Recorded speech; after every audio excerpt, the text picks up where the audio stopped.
Hi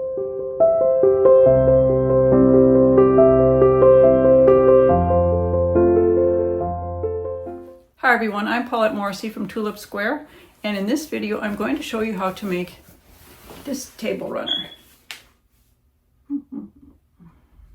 This one, when it's finished, is 16 by 46, so it's a good size. It's a good project for a beginner because there are no diagonal lines or cuts, there's no half square triangles, there's no flying geese, it's just squares and rectangles. It would look good in all different kind of color combinations. I just did it in a very neutral black and white and gray.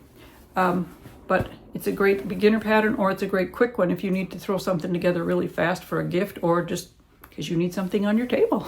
So we're going to head over to the sewing machine and get started on this. But I want to remind you first, don't forget to join our Facebook group. The link is below, where we discuss new possible patterns, and we like to see what you guys are all working on, and we like ideas, and we throw ideas back and forth, and we have fun over there. So be sure to join us. The link is below.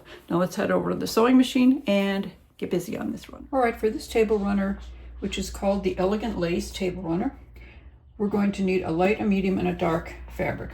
So I'm using a white print, a gray print, and a black print. That's about as basic light, medium, and dark as you can get. So this is going to be an easy pattern because there's no half square triangles, no angled diagonals, no drawings on the back, just squares and rectangles. Kind of a nice change from some other ones.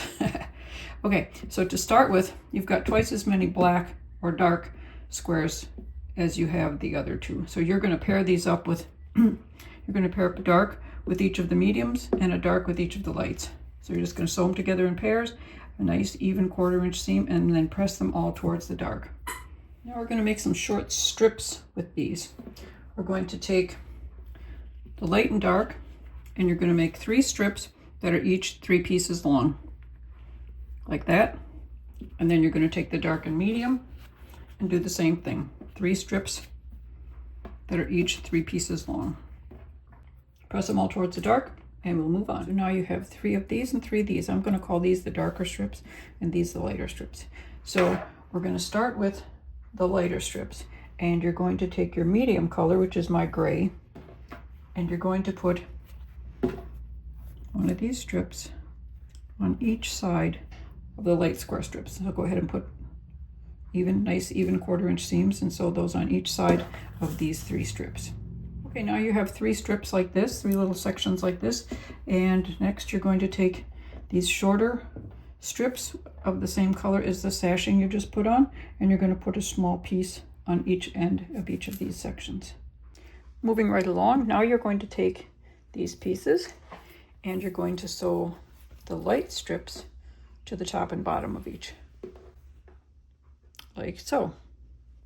And after you put those on, press them toward the strips you just added. And now I'm sewing these to the 2 ends of each of these 3. Then we'll move on to the other strips of blocks. We're going to start with the very light pieces and sew these to the top and bottom of each one, like so.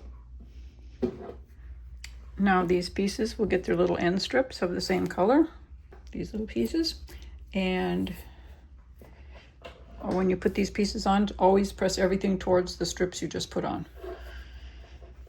Next, we're going to add the dark strips to the top and bottom of each. Well, actually, these would be the medium strips. Medium strips to the top and bottom of each. Okay, the last step on these sections is just putting the end pieces on. This one and this one, and then after that all we have to do is put all these sections together and we're done. You've got both kinds of your sections done, and all you're going to do is sew them together, alternate them across in a strip, and make sure you put them all in the same direction. Like all of the ones with the darker edge, I'm putting with the black square at the top.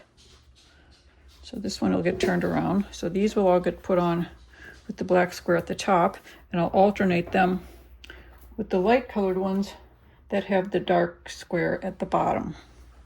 This square at the bottom. When you look at the runner overall, the dark squares will alternate top and bottom.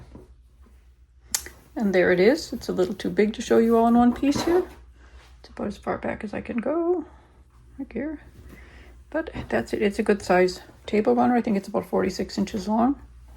And it's all set to be quilted and bound. And I'm going to bind it in this same dark color as I used for the darkest pieces. So now you know how to make this pattern. This table runner was easy to make, obviously. It's just squares and rectangles. The finished size is 16 by 46. And it is pattern number 647. So I hope you enjoyed this video, and if you did, please hit the like button, hit the subscribe button if you haven't subscribed yet, hit the notify bell if you'd like to be notified when we put up a new pattern, which is the first and third Saturday of every month. And of course, don't forget to join our Facebook group so you can give us your input on new patterns and show us what you're working on and all kinds of good stuff like this. And the download for this pattern is also in the link below. So I hope you have a good week. Happy sewing, and we'll see you next time. Bye-bye.